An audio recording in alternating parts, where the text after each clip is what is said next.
So in this video, I'm going to go through two unique examples that can be found with inequalities from your Unit 2 Lesson 7 homework. And the two examples that I want to go over, I'm going to go over number 5 right now, and then I will go over number 10 there at the bottom. Okay, so we're going to start with number 5, and just like we always do, we have to start by drawing a line here, and we have to start by identifying our variables, which in this case is negative a and positive a. So because those variables are both on the right side of this line, I'm just going to combine them. It's like saying negative 1 plus 1. Well, negative 1 plus 1 just works out to be a 0. So that means the whole a goes away. I'm just left with 0. So the question you have to ask yourself here is, now that since there's no variables left, you have to ask yourself, is this inequality true? Is 7 less than 0? So would you rather have $7 less than having no dollars? The answer is, of course, no. So this is a no solution. And you can just write no solution. There's no graphing, anything like that, because it's not a solution. It cannot happen. Whereas, if you look at number 10, again, we draw our line, okay, for number 10. We draw our line through the inequality. We identify our variables, and which in this case, it's a negative 5p and 5p.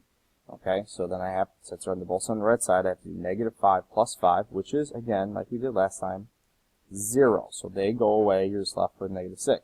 So the question in this case with no variable is negative 6 greater than or equal to negative 6? Well, because it says or equal to, the answer is yes, they're equal to. So when the answer is yes, this is infinitely many, or all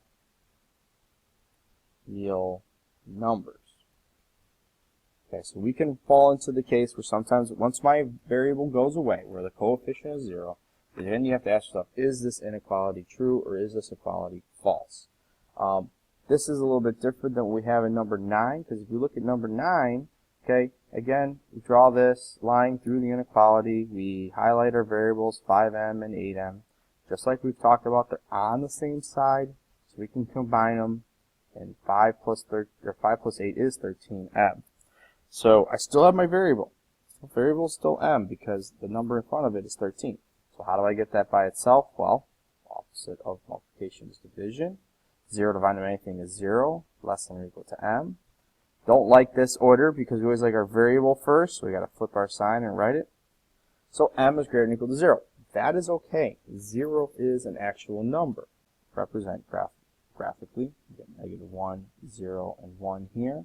And just like we talked about earlier in number 1, because I have a or equal to, that means it must be a closed dot here. The arrow is pointing to the right, so I'm putting it to the right.